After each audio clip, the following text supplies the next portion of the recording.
Hello everyone. Today we will be doing a dictation from Progressive Magazine, April. We will be doing exercise number 5. We will start the dictation in 10 seconds.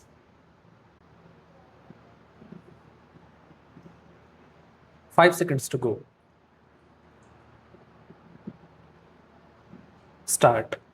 Sir, unless we produce a tax bill which is simple, which can be administered efficiently and effectively, I am afraid we are only creating more complications and opening avenues of corruption.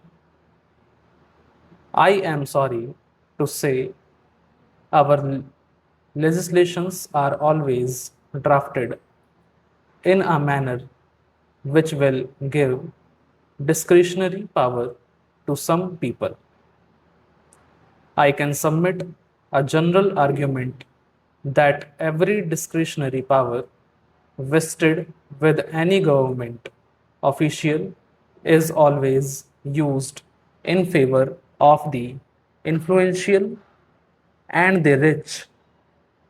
Poor man will not be able to reach that official. So, there should be a law which gives minimum discretion to officials. Professor Kaldor himself says that the three prime considerations that should be taken into account in framing an effective tax system are equity, economic effects, and administrative efficiency. But our present taxation system is neither equitable nor administratively efficient, and the economic effects are disastrous for all to see. My humble submission is that even at this stage, the Direct Taxes Amendment Bill should be kept in abeyance and a select committee should be formed by a motion from the finance minister himself. Nothing would be lost. I can assure you there is no hurry. Only people in a hurry will be those in the department who want to push it in a hurry because of various provisions in the bill about which I need not say anything. My humble request is that if we want to rationalize the tax system, the direct amendment bill needs to be redrafted. Sir, on the corporation tax, we had great hopes that the tax will be more effectively collected. But what do we find now? There are ad hoc and arbitrary deletions, disallowances, and additions by the income tax authorities.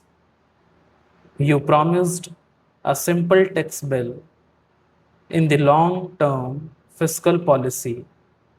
Now we had a bill which is not simple. Again, we are told now that this bill will be amended. We find that arbitrary disallowances in corporation tax will only lead to more tax evasions and nothing else. Business will go on as it is. Business had gone on as usual in this country for the last 50 years. If the aim of the government is to bring about more morality, better tax returns, and simpler collections of tax, this is not the way to do it. What we need is a realistic look to whole gamut of company taxation in our country. Sir, I would like to refer to what Professor Kaldor has said in relation to company taxation. He has said that in company taxation, the general rule for allowances should be what is spent wholly for making profit during the year. Sir, even when the income tax officer agrees that the money has been genuinely spent, he says that he will not allow it. This kind of a provision will only lead to cheating. What I am trying to point out is that it will not work. Why do we make such laws which we all know cannot be implemented? Professor Kaldor said, I am strongly of the view that the developments of the last 15, 20 years, which imposed fantastically high marginal rates of tax while permitting the continuance of wide loopholes for tax avoidance, are highly pernicious of character.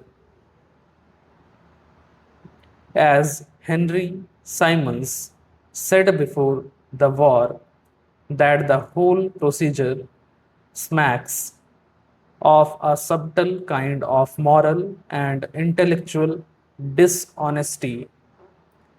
One senses here a grand scheme of deception whereby enormous surtaxes are voted in exchange for promise that they will not be made effectively. Thus, the politicians may point out with pride to the rates while quietly reminding their wealthy constituencies of the loopholes. This is Professor Kaldor's comment in 1956 when the general standard of morality was much higher than today. Today, we are making laws which we all understand cannot be implemented.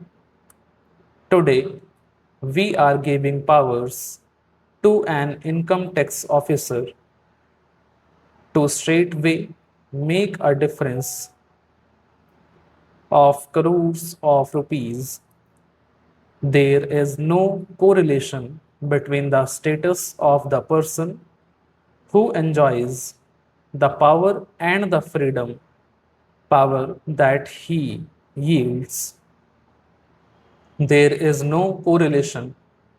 An excise official has got the power to make a difference of profitability of crores of rupees. Is it workable? Common sense tells us that it will not work. My humble submission to the Honorable Minister is that rationalization of tax structure should be done in such a manner that takes into account all these things. Professor Kaldor's report is with the government. It is on the tax system. Some of the things which we have, code number, GIR number, etc., are according to this report. We have taken all the points, all the additional regulations suggested by Professor Kaldor, we have put, but the pitfalls we have had not seen by marginally changing the rate of tax, the benefit to the dishonest taxpayers can be substantially reduced. We can get more honest taxpayers. Ultimately, no citizen is dishonest, but the law should be made where the honest get priority over the dishonest.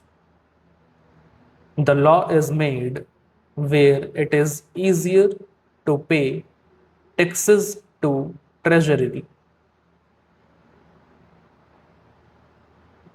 Stop.